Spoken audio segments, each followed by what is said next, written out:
Jy moet kom dat ek jou 'n bietjie leer, want ek dink jy kan 'n goeie evangelis wees, Julie. Dink ons sal jou kan gebruik in die veld. Ek wil van... Excuse nog, dat het al uitgegaan. Dat het al uitgegaan, by bekende tot ek gesê, jy het dat my gesê, jy moet daar uitgaan, dat ek moet nie bij gaan, want jou werk is in die maar ek wacht nog op die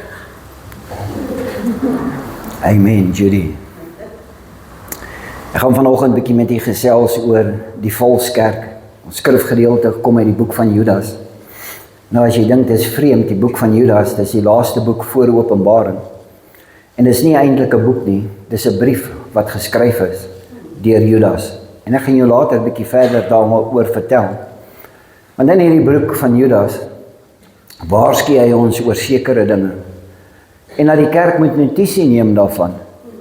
En dat die kerk sal reageer op dit wat hy vir ons sê in die boek van Judas.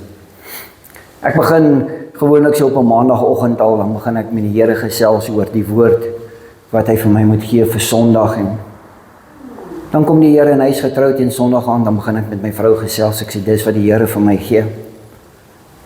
En dit begin by die valskerk. Die Bybel leer ons dat in die eindtyd sal daar baie vals profete wees. Baie vals leraars en dwaalleraars wat na vore toe sal kom en die vals kerk sal wees. Ek wil hê ons moet verstaan wat wanneer ek praat van die kerk vanoggend, praat ek nie van 'n denominasie nie. Ek praat nie, ons is maklik om te sê hierdie denominasie en daai denominasie is verkeerd en hulle of wat ook al. Ek praat van die kerk. Ek en jy is die kerk. Ek en jy is die ouens wat partymal vals is. En hy waarsku vir ons oor die vals kerk. Ek het probeer en ek het op Google search gegaan. Omdat ons van vanaand af begin met generasie Z, begin ek myself bietjie meer leer oor ChatGPT en Canva en ek weet nie wat so goed alles nie. En is nogal baie interessant, maar dit kan jou ook intrek. En terwyl ek besig is met Google search ek the false church, die valse kerk. Want jy sien, ons verwag 'n vals kerk. Ons verwag dat iewerste op Google gaan ons advertensies sien wat sê, kom Sondagoggend 9:00 na hierso net buitekant Kreersdorp, daar is die vals kerk met 'n vals leraar en vals profete. Dit is nie waarteen die Here ons waarsku nie, want dit gaan nie gebeur nie. Wanneer hy praat van die vals kerk vanoggend, praat hy van die vals leraars en profete wat binne in die kerk is. Die vals kerk ontstaan binne in die kerk. En dit is iets waarvoor ons moet pas op, en dis iets wat die woord vir ons leer. Dat ons moet gewaarsku word dat in die eindtyd, en ons weet, ons lewe in die eindtyd, ons is besig om in die eindtyd in te gaan, dat ook die vals kerk sal begin opstaan binne in die kerk. Dan gaan ek terug en ek dink aan Openbaring. Ek dink aan die 7 kerke waarvan gepraat word in Openbaring, en van die kerk wat hy sê, ek het jou uitgespoeg. Wanneer daar 'n vals kerk is, sal die gees van God onttrek. En die seën en die goedheid en die guns van God sal nie oor daai kerk wees nie. Want hoekom? Ons behaag nie die Here nie. Ons is besig met ons eie dinge en ons is besig met die verkeerde dinge wat daar is. Ons is so maklik om te gaan getuig en te sê, jy weet, daai ou het nou nie eintlik woord gepreek vandag nie. Gaan nie oor die leraar en die profeet. Hy gaan verantwoording doen voor God eendag. Hy gaan moet staan, net soos enige een van ons, en hy gaan hom in die oë moet kyk en hy gaan vir hom gevra, wat het jy my mense geleer? Die waarheid of 'n leuen? So ons moet leer oor die vals kerk vanaand in die eindtyd. En ons moet agslaan daarop, en dat ons sal kennis neem. Want ons gaan sien, daar word gepraat, nie net ten opsigte van die herder en die pastoor nie, maar van die leierskap en die geestelike mense wat volwasse is in die gemeente. Om nie toe te laat dat die vals kerk kan opstaan binne in die kerk. Om die kerk suiwer en rein en heilig te hou sodat wat dit moet wees. Hierdie woord het my baie diep getref en het my baie laat dink. Baie gesit en gewonder daaroor. Dan Dinsdagoggend word hierdie geplaas of ons ontvang hierdie. Dit laat my dink en dit laat my besef, waarmee is die kerk, herders en die leiers besig? Ons moet 'n wake-up call kry. Daar is tyd dat daar 'n wake-up call moet wees en dat die kerk sal teruggaan soos wat dit moet wees, heilig en soewerein en uitverkoop vir God. Dat wanneer ons hierso sit, gaan dit oor God en oor niks anders nie. Dat wanneer ons hierso sit, dan bring ons eer en lof aan die Here. Ek wil vanoggend vir jou die eerste skrifgedeelte mee begin deel vanoggend. Matteus 24 vers 24 en 25. En dit gaan daaroor, en dit wat ek vir jou vanoggend gaan leer oor die valskerk is skriftuurlik en dit kom uit Jesus waarsku. In die begin in Matteus al waarsku hy teen die valskerk. Hoor wat sê hy? Want daar sal baie valse messiasse en profete na vore kom. Hulle sal indrukwekkende tekens en wonders doen, om as dit moontlik sou wees, self God se uitverkorenes te probeer verlei. Daar sal mense opstaan, hulle sal wonders en tekens doen en die mense begin agter hulle aan hardloop. Mense begin om 'n aanhanger te word van 'n persoon as gevolg, maar die onderskeiding van die Gees en die werking van die Heilige Gees is nie daar om te kan onderskei nie. Jesus waarsku en hy sê in vers 25, let goed op, ek het julle vooraf gewaarsku. Hy waarsku dat hierdie dinge gaan gebeur. Hy waarsku dat die valskerk sal opstaan en dit sal so verdraai word dat die kerk nie meer sal wees in wat dit moet wees nie. Die tweede een waarna ons kyk is Paulus. Handelinge 20 vers 28 tot 30. En hier praat hy met die herders en hy praat met die leiers van die kudde, van die ouderlinge, die mense wat aangestel is in posisies in die kerk. Met ander woorde, hy praat eintlik met klein groepie leiers, selleiers, bidders en sovoorts. En hy sê die volgende: pas julle self op en die hele kudde oor wie die Heilige Gees julle as ouderlinge aangestel het. Hoor mooi wat hy sê. Hy sê pas julle op, maar ook die kudde waaroor God jou aangestel het. Toe jy aangestel is in hierdie gemeente as 'n klein groepie of 'n geestelike leier, was dit gedoen as gevolg van dit wat die Here op ons hart gelê het en dit wat die Here vir ons gewys het vir die aanstelling daarvan. Julle moet as herders die kerk versorg. Hy sê julle moet kyk na die kudde. Die kerk wat vir hom verkry het deurdat sy eie seun gesterf het. Vers 29. Self weet ek dat daar aan my na my vertrek wrede wolwe onder julle sal indring en hulle sal die kudde nie spaar nie. Met ander woorde wat hy sê, daar sal mense inkom binne in die geloof in wat wolwe sal wees en hulle sal die kudde nie spaar nie. Ek dink nie daar is iemand wat al ingeloop het by 'n kerk en gesê het, hallo, ek is 'n wolf en ek is hier vir die kudde nie. Hoor wat sê hy verder. Selfs uit julle eie geleedere sal daar mense na vore kom wat deur verdraaide dinge te verkondig. Die gelowige sal probeer verlei om hulle te volg. Hierdie is Paulus se lering oor die valskerk. Is die tweede persoon. En dan is daar Johannes. 1 Johannes 4 vers 1. Hy sê die volgende: geliefdes, moenie sommer almal glo wat daarop aanspraak maak dat hulle deur die Gees optree nie. Hy sê dis 'n toets. Toets die mense. Toets die mense wat besig is om op te staan en te sê ons is die kerk. Gaan hy verder. Toets hulle om te bepaal of die bepaalde gees sy oorsprong by God het. En dis waarin hy waarsku en hy vir ons sê, leer die valse leraars ken om te kyk of hulle 'n bepaalde gees het wat van God afkom. As daar nie 'n bepaalde gees is nie, moet ons kan onderskei die wolf in skaapsklere wat tussenin in die kudde ingekom het. Vandaar het reeds baie valse profete die wêreld ingekom. En ons weet dit. As jy luister na hoe en wat van hierdie mense preek en dan sien jy die leerstelling is nie, dit gaan nie meer oor die evangelie nie. Hulle begin preek oor iets anderste. Wanneer ek het hierdie gekry Dinsdagoggend en dit was gepost op die channel en ek wil dit met jou deel vanoggend, want ek wil weet, miskien het jy net so vinnig daardeur geskrol of miskien het jy nie ag geslaan daarop nie. Maar slaan op, hoe dit gaan inpas en dit wat ek Dinsdag gekry het. 2 bevestigings van die woord oor wat gaan uitgaan vanoggend. Hy sê die volgende: We just realized we helped Satan destroy the church.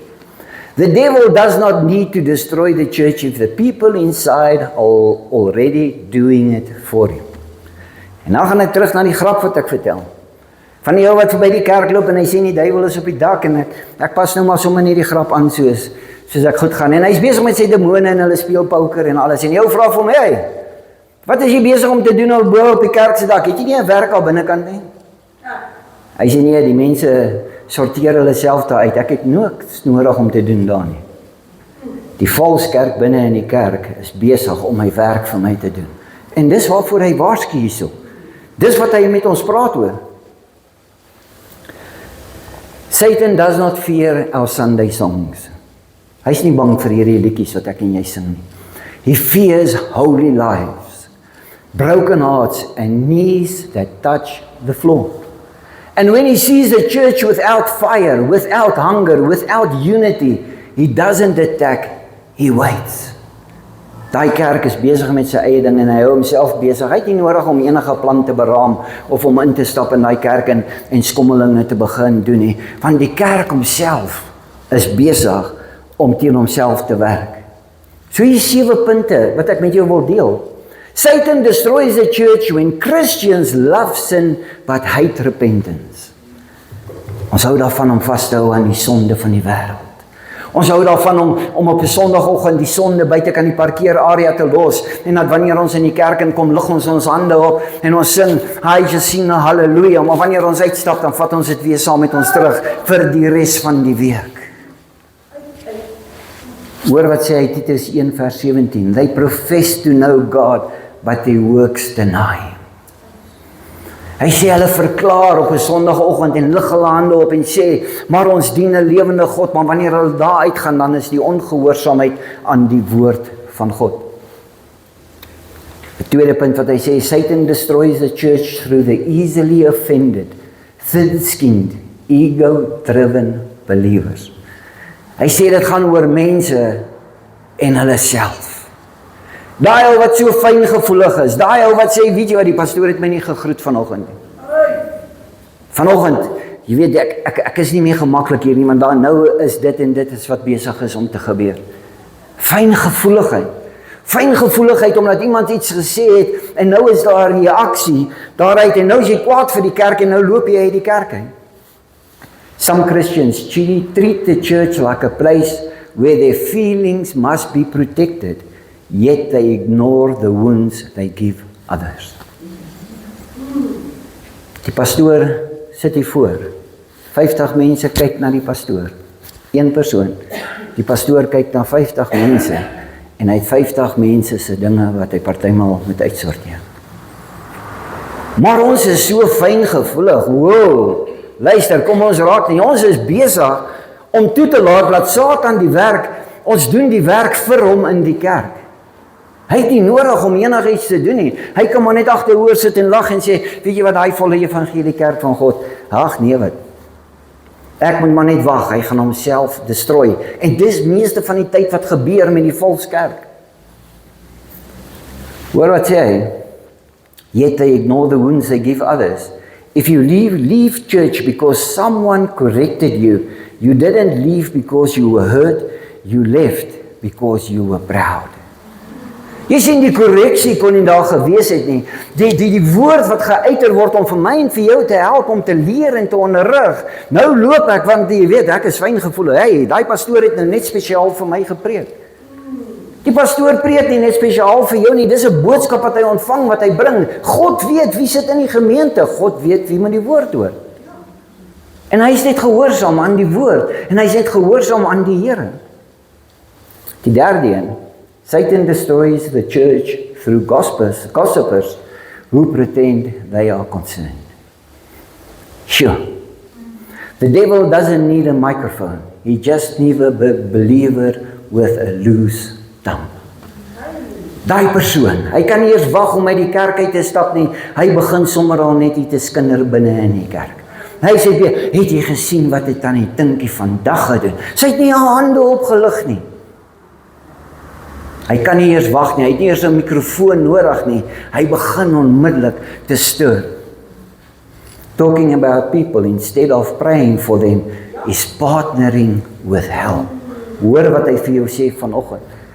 Spreuke 16 vers 28. A perverse person stirs up conflict. 'n Perverse persoon is die een wat begin om die pot te roer en die moeilikheid te maak sodat Satan hoef terug te staan en hulle besig is om die werk vir hom te doen. Die vierde een. Satan destroys the church when people desire the stage but reject the secret place. Sure. Everyone wants a microphone, few want the cross. Min is bereid om te bid.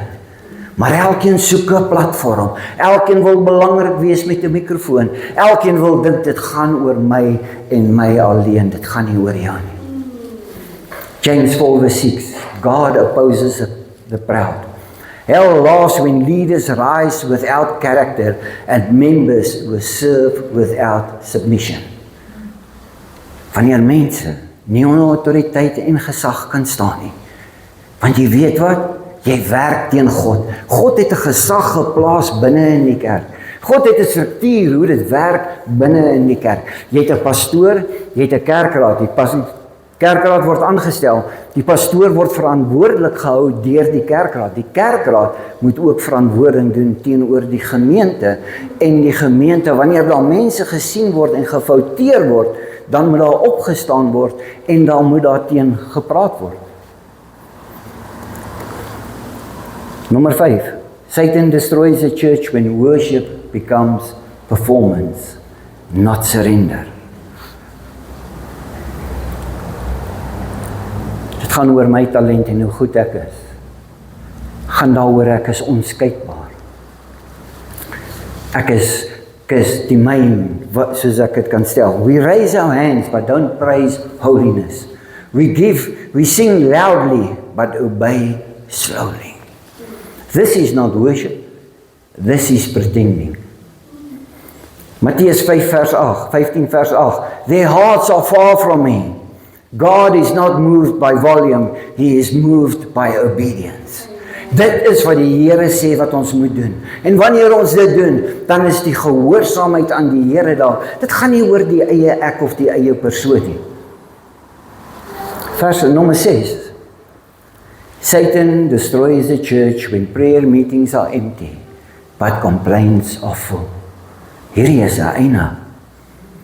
Wanneer daar gebid moet word, is daar niemand. Maar wanneer daar gekla en agteraf gepraat moet word en onder mekaar geskinder moet word en dan moet negatief gepraat word oor die kerk, dan mompel ons baie vinnig en baie vinnig is ons besig om die pot te stuur binne in die kerk. Jy stuur die pot en jy sê vir Satan, gaan doen jy maar jou eie besigheid, ek sal besig wees vir jou en namens jou in hierdie kerk. God is not moved by volume, He's moved by obedience. Some Christians have time for everything except the one thing that gives power. En dis gebed. En dis die waarheid. Ons kan allerhande ander dinge doen. Ons kan soveel dinge doen, maar wanneer dit kom by 'n tyd van gebed, dan is dit nie daar nie. Hoe soek ons die aangesig van die Here in eenheid saam met leierskap as ons nie eers tyd in gebed kan spandeer nie? Hoe bid ons saam vir die visie van die kerk? En die duiwel sit agteroor en hy lag lekker. Die visie gaan nooit uit nie. Van waar daar verdeeldheid is, daar het hy 'n voethold om op te kan staan. Openbaring 3 vers 2. Wake up, what remains is about to die. A prayerless church is not a weak church, it's a dead one. And many don't realize it. Ek hoef nie te bid nie, daar is seker iemand anderste wat vir ons gaan bid, daar is seker iemand anderste wat gaan intree en bid, en daai persoon dink presies dieselfde, en op die einde van die dag, dan daag daar niemand op vir bid hier nie. Die 7de een, Satan destroys the church through people who wants a nice sermon, not a true one. People now want pastors who entertain them, not shepherds who confronts their sin. They want sermons that comfort their hearts, not sermons that crucify the flesh. Jy wil nie hoor van jou sonde in jou lewe nie. Jy raak ongemaklik en jy stoot daarteen. En jy wil dit nie hoor nie, daarom sal ek maar liewerste nie kerk toe gaan nie. Of laat ek maar liewerste online gaan en ek gaan soek waar daar prosperity is en iets anderste is. If the preaching never hurts you, it will never heal you. The devil is not destroying many churches. Christians are destroying their own churches through pride, compromise, offense, and comfort. Because the hell cannot destroy a church that is dead to sin and alive in Christ. A church that tolerates sin will lose the presence of God long before it loses its members. Hierdie sluit aan by die woord wat die Here vir my gegee het oor vanoggend. En ek wil dankie sê vir die persoon wat hierdie opgesit het op die kanaal en dit met ons gedeel het en laat dit inspraak gevind het. Woensdag aand in die bidhuur bid pastoor Henny en dis die tweede bevestiging. Oom Henny bid woensdag aand en sê wat ons doen vir die Here, dat ons dit sal doen soos 'n kind dit doen. Gehoorsaam aan die Vader, onder die gesag van die Vader. En dit bring my by die skrifgedeelte van vanoggend uit die boek van Judas. Soos ek sê, die boek van Judas is die laaste gedeelte, of die laaste boek voor Openbaring, en dit gaan daaroor dat dit is 'n brief wat geskryf word deur Judas. Uit hierdie wat ons gesien het vanoggend, sien ons dat Satan gebruik die mens as 'n instrument om vals te wees in die kerk. God gebruik die mens om gehoorsaam aan hom te wees, sodat die goeie dinge van die Vader geopenbaar kan word, as hande en voete van hom. Maar die mens wat dit toelaat, gebruik hy as 'n vals leraar, as 'n vals kerk, om op te staan en die werk van die duiwel te doen.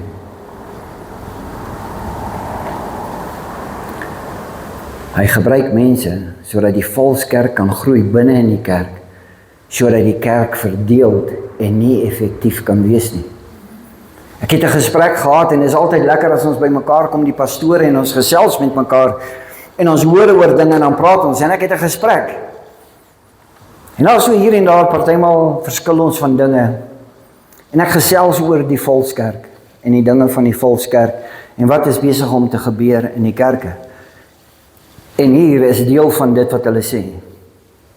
Wanneer 'n kerk, die gelowiges en die leierskap, en die klein groepies, bid, en sê, Here, dit is wat ons nodig het, dan hoor die duiwel ook. Hy hoor, wat is hierdie kerk besig om voor te bid. Hy weet, wat is dit wat hulle soek in hierdie kerk. Hy hoor die gebede wat oopgaan. Hy hoor, wat is die behoefte in die kerk. En hy stuur mense na die gemeente met die doel om te manifesteer as die valskerk binne in die kerk. Met ander woorde, hy hoor die pastoor in die kerkraad bid, en hy sê, ag Here, ons het dit nodig, en ons het 'n evangelis nodig, en nou kom Judy en... Ek gaan nie uitbrei nie, Judy, ek gaan dit net daar so los.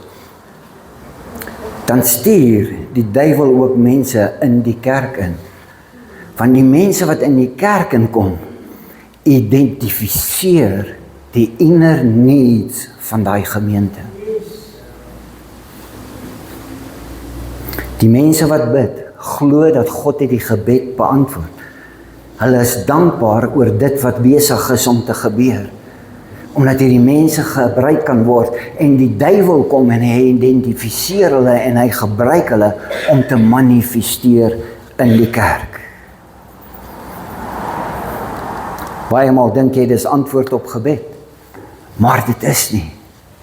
Want die duiwel is slinks, hy is die vader van leuns en hy weet wie om te stuur om die konflik te kan begin en om die valskerk te begin wat ontstaan binne in die kerk. Wanneer dit gebeur, nie lang daarna nie ontstaan daar probleme. Daar is konflik, daar's teenkanting teen autoriteit, daar's kliks besig om te vorm en ek wil hê jy moet bietjie gaan kyk. Ek weet ons sê Facebook is nou nie goed. Gaan kyk hoeveel pastore en dominees en kerke is besig om te preek oor kliks en vals leraars. Dan dink jy, God is besig om die kerk te waarsku in die eindtyd, pas op vir die vals mense en die vals kerk wat sal opstaan in die kerk. Jy sien hulle vorm kliks. En hoe doen hulle dit? Hierdie valse persoon identifiseer die needs van die mense in die kerk. En hulle inner needs, dan betrek hy hulle by hom. Vir hulle lyk dit soos 'n barmhartige Samaritaan wat instap. Maar al wat hy doen is, hy vergader die mense met die inner needs om hom, want hy is besig om sy eie koninkrykie te bou. En dan het jy verdeeldheid. Dan het jy dit waar daar teen gepraat word. Dan het jy dit waar het begin met die een stuur die ander een en kort voor lank is daar konflik en daar's 'n verdeeldheid in die kerk. Die eie wil kom na vore. En daar is teenkanting teen dit wat vir God wil doen in die kerk. Tradisies en wetties kom sterk na vore. Nee, maar jy weet, dit wat die pastoor nou doen, die groep wat gestig is as gevolg van die persoon wat die inner needs geïdentifiseer het en daai mense getrek het na hom toe, begin nou die fout soek. Nee, maar eintlik, jy weet, dit moet so en so in die kerk wees en dit moet so en so in die kerk wees. As jy sê dit moet so wees, is dit wetties.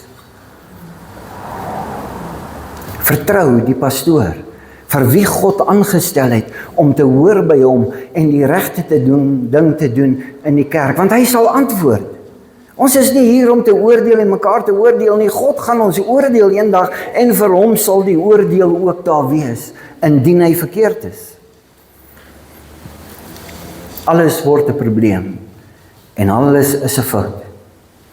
Wanneer die valse kerk ontmasker word, en hulle werke word aan die lig gebring, volg daar 99% elke keer 'n skeuring in daai kerk.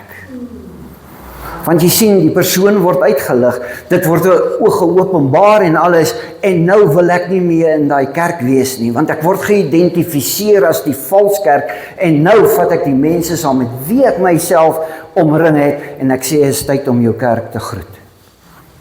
3/4 van die tyd het dit al gebeur, en u sal weet wat in hierdie kerk sit vir 'n lang tyd al, dit het al 2 keer gebeur in hierdie kerk.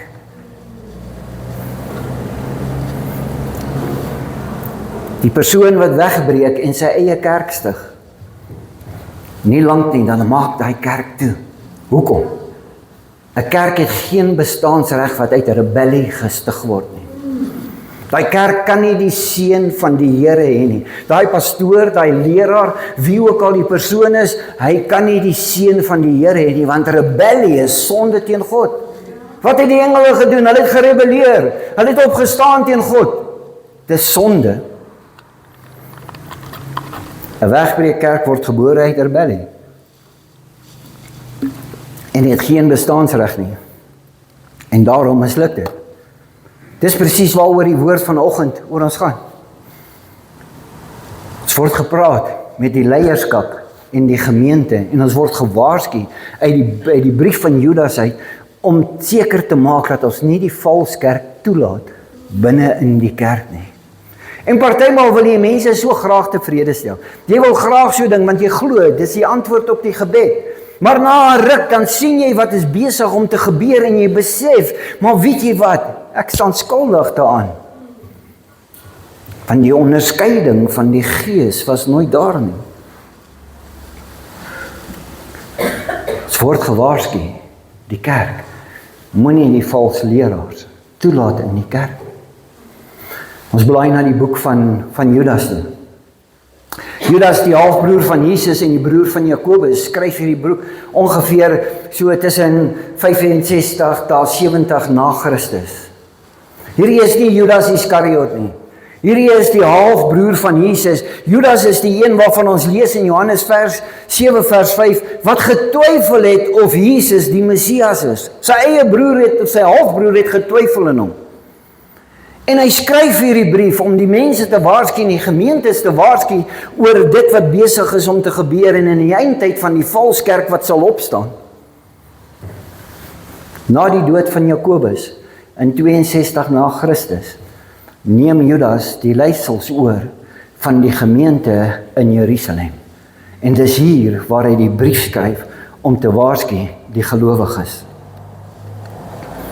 Wanneer ons kyk na Judas 1, en ek gaan nie hierdie hele gedeelte vir u lees nie, daar sekere dele wat ek gaan uithaal, maar ek wil u nooi, gaan lees dit. Dis net 'n brief, dis nie lank nie. Ek dink is omtrent 28, 29 verse maar. Judas 1, hierdie brief kom van Judas. Ek is 'n diensknegt van Jesus Christus en 'n broer van Jakobus. Ek skryf aan julle vir wie God die Vader liefhet, julle wat deur Jesus Christus geroep is en veilig deur hom bewaar word.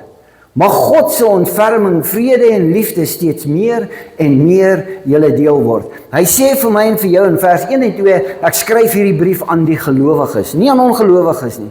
Ek skryf dit aan mense wat in die kerk sit. Vers 4. Want sekere mense het hulle in julle geleedere ingewurm, goddelose mense wat reeds langs tevore vir die oordeel bestem was.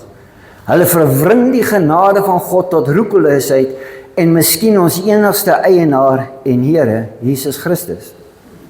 Dan kan jy verder gaan en hy praat van Sodom en Gomorra en hy vertel van Sodom en Gomorra, wat het gebeur in Sodom en Gomorra. Wat hy eintlik wil sê is dat God is regverdig. Hy Sodom en Gomorra gestraf, so sal hy ook die vals leraars en die vals kerk straf, net so Sodom en Gomorra.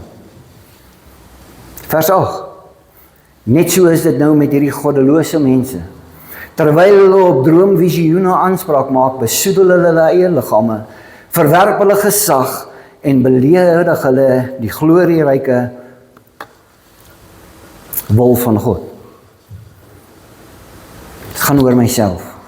Hy kom in die kerk in en dit gaan oor homself. Hy's in teenkanting teen God. Hierdie mense praat belediging oor dinge wat hulle nie regtig verstaan nie. Hulle is eintlik soos redelose diere wat net hulle eie natuurlike instinkte ken, waardeur hulle eie vernietiging veroorsaak. Hy waarsku en hy sê hulle gaan hulle self vernietig. Hulle veroorsaak hulle eie vernietiging. Vers 12. Hulle is soos vrotkolle by julle liefdesmaaltye, terwyl hulle onbeskaamd saam feesvier en hulle ooreet. Hulle is leë miswolke wat deur winde verbygewaai word. Hulle is bome sonder vrugte in die herfstseisoen. Hy beskryf vir ons hier en hy waarsku vir ons. Hy sê vir ons, kyk na hierdie tekens, kyk hoe hierdie mense optree en daaraan gaan jy identifiseer die valse leraar. Hy kan nie wag nie. Hy kan nie wag om homself te help wanneer ons by mekaar kom nie. Hy gee nie om oor iemand anders te nie, solank ek kan kry wat ek wil hê en dan is ek gelukkig daaroor. Pas op vir sulke mense. Hulle is soos vrotkolle. Hulle word beskryf soos leë miswolke wat deur die wind gedryf word. Sodra hulle geïdentifiseer word en sodra dit geopenbaar word, verlaat hulle die kerk en hulle skuif aan na die volgende kerk. Dan is hulle fyn gevoelig. Die pastoor pik nou op my, of die pastoor doen dit.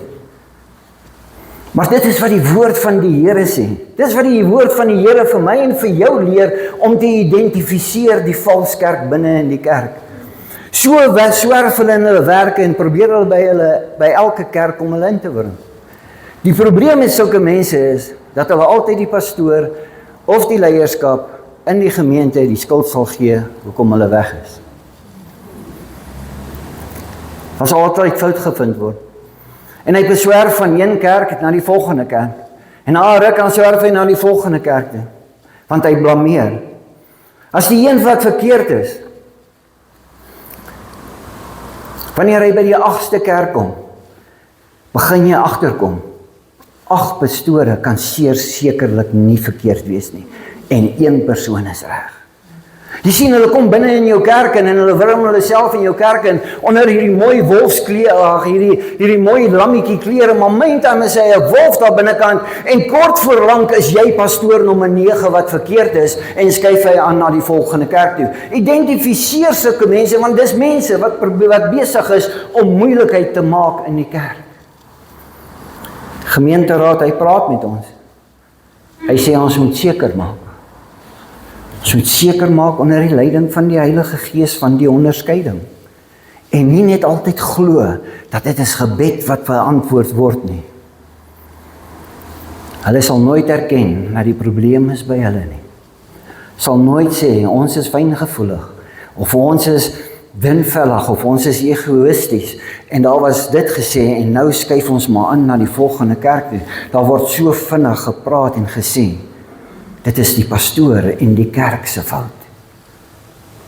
Identifiseer hulle want hulle is besig om die werk van die vyand te doen. Dis waarteen Judas ons waarsku, identifiseer en moet hulle nie eers toelaat nie want kort voor lank sal jy probleem nommer 9 wees. Hy waarsku vir ons. Kort voor lank, sal hy uit jou kerk uitgaan, is jy nommer 9, daai pastoor was verkeerd, ons was nie verkeerd nie. Moet 'n vraagteken sit daar agter. Dan gaan hy aan in vers 16. Hy sê hierdie mense is klaarkouse en morpotte. Hulle lig hulle lewe in volgens hulle natuurlike drange. Kan nie wag om sleg te praat van daai persoon nie. Ja.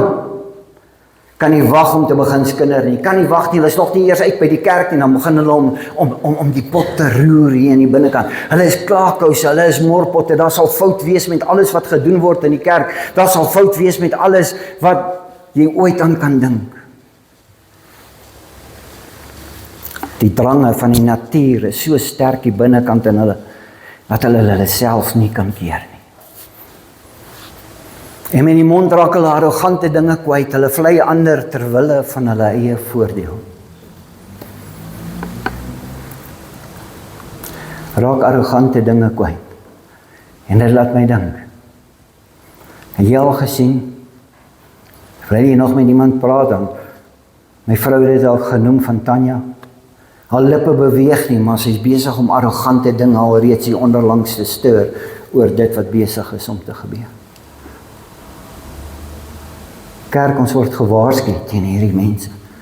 Ons word gewaarsku om op te tree teen dit en dit nie toe te laat in die kerk nie. Julle geliefdes moet egter die woorde wat die apostels van ons Here Jesus Christus lank terug gesê het, goed onthou. En ek herinner ons vanoggend, wat het hulle gesê? Hulle het ons gewaarsku teen die valskerk wat sal opstaan. Hulle het ons gesê ons moet toets dit en kyk of dit reg is, of dit dieselfde en die regte gees is wat besig is om te werk.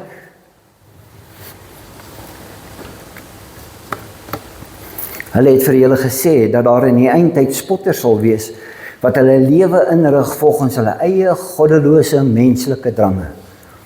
Ek sê hoe dit moet wees en so sal dit wees.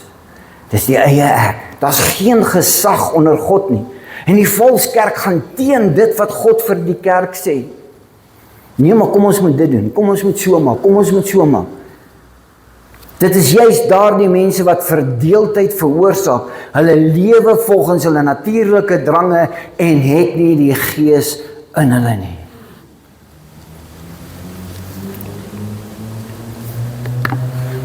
Die woord van vanoggend is nie beskuldigend of enigiets nie. Dis vir om ons te waarsku van wat gaan gebeur in die eindtyd. Is om ons te waarsku, die profete het dit gesê, Jesus het gewaarsku, Paulus het dit gesê, Johannes het gesê, toets dit. En as die kerk dit ignoreer en dinge gaan verkeerd in die kerk, dan moet ons vra hoekom, want ons het nie ag geslaan op die woord van God nie. In die tye waar ons leef, gaan dit nog erger en erger word. Want jy sien, hoe meer hulle jou kan besighou, hoe minder kan die kerk daar buitekant gaan om die evangelie te gaan verkondig en dit te doen wat ons moet doen. Want jy het internal probleme die hele tyd, jy het internal dinge wat uitgesorteer word en jou tyd word hier opgevat en daar opgevat. Daarom identifiseer hulle. Hoe voorkom ons die vals kerk in die kerk? Hoe keer ons dit? Judas 20 vers 21. Maar julle geliefdes moet aanhou om julle self op te bou op die fundament van julle allerheiligste geloof. En dan gee hy die belangrike ding. Hou aan om te bid terwyl julle heg verblind bly aan die Heilige Gees. Ons kan nie toelaat dat elkeen net doen wat hy wil in die kerk nie. Ons is eintlik hierdie groepie wat dit doen, en ons is eintlik daai groepie wat dit doen, en ons doen eintlik hierdie ding. Daar's 'n gesag wat aangestel is in die kerk. En dit is die struktuur wat volgens ons werk. Ek het 'n gesag bokant my. Ons kan nie net ons eie ding doen en ons eie ding doen, en elkeen doen sy eie ding, en die duiwel sit agteroor en hy sê, joh, kyk hoe lekker gaan hulle nou met mekaar beklei. Want elke ou doen sy eie ding, en elke ou doen sy eie, net soos wat hy goed dink, en hy lus het om dit te kan doen. God is nie 'n God van wanorde nie, God is 'n God van orde. En sy gebed is, wat hy bid, in Johannes 17 is dat daar 'n eendragtigheid en 'n eenheid sal wees, onder die kerk, onder mekaar, en so sal die seën van die Here kan wees. Hou julle liefdesband met God in stand. Jy moet die Here jou God lief hê met jou hele hart, met jou hele siel en jou hele verstand. En die tweede wat daarmee gepaard gaan is, jy moet jou naaste lief hê soos jouself. As jy jou naaste lief het soos jouself, kan jy nie 'n kliek vorm binne in 'n kerk nie. Dit is in teenstrydigheid met die woord van God. Dit is teenstrydig, want hoe het jy jou naaste lief? Ek het hierdie ouens lief, maar daai ouens het ek nie lief nie, want ek kan lekker gesels saam met hierdie ouens en negatief wees saam met hierdie ouens, maar hierdie ouens kan ek nie, want hulle gaan my reghelp. Sien, ons is in 'n tweestryd met die woord van God. Hou julle liefdesband met God in stand, verwag die ontferming van ons Here Jesus Christus met die ewige lewe as die einddoel. Matteus 7 gee vir ons die volgende. Hy sê vir ons hoe ons dit moet doen, ons moet 'n lewe spandeer in gebed. Ons moet 'n gedeelte staan, of 'n lewe spandeer, 'n liefdesband. Hoe het ons 'n liefdesband met mekaar? Ons is betrokke by mekaar se lewe. Ons gee om vir mekaar. Jou hartseer is my hartseer, jou blydskap is my blydskap, jou prestasie en dit waarin jy presteer is my prestasie, want ek is trots en ek bly, jy's my broer en suster in Christus, maar in isolasie en afsondering is ons nie in. Ek het gedeel wat Kryk vir my gestuur het op die page, about fellowship is biblical. Thank you, Kryk.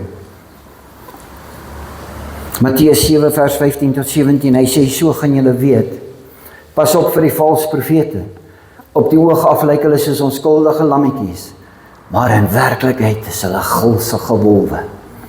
Julle sal hulle aan hulle optrede uitken, net soos 'n boom, net soos 'n mens 'n boom aan sy vrugte kan uitken. 'n Mens pluk tog nie druiwetrosse van doringbosse, of vye van dissels nie. 'n Gesonde boom dra immers groen vrugte en 'n siek boom slegte vrugte. Jy kyk na die vrug wat daai persoon dra. En as dit nie die vrug van die Heilige Gees is nie, dan moet jy weet, dit is nie 'n gesonde boom nie. Dan moet jy weet, daar is iets fout. Dan moet ons dit keer, laat dit nie kan werk nie. Want een of ander tyd gaan dit 'n besmetting veroorsaak in die kerk, een of ander tyd gaan die konflik daar wees, een of ander tyd gaan dit wees dat daar 'n skeuring in die kerk gaan wees. En kind van God, ek en jy word gewaarsku om waaksaam en bedag daarop te kan wees.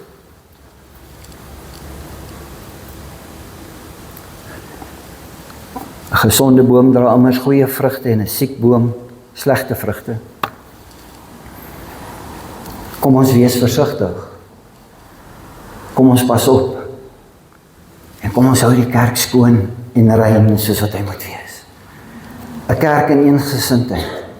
'n Kerk op sy knieë wat bid. 'n Kerk van leiers wat hoor by die Here.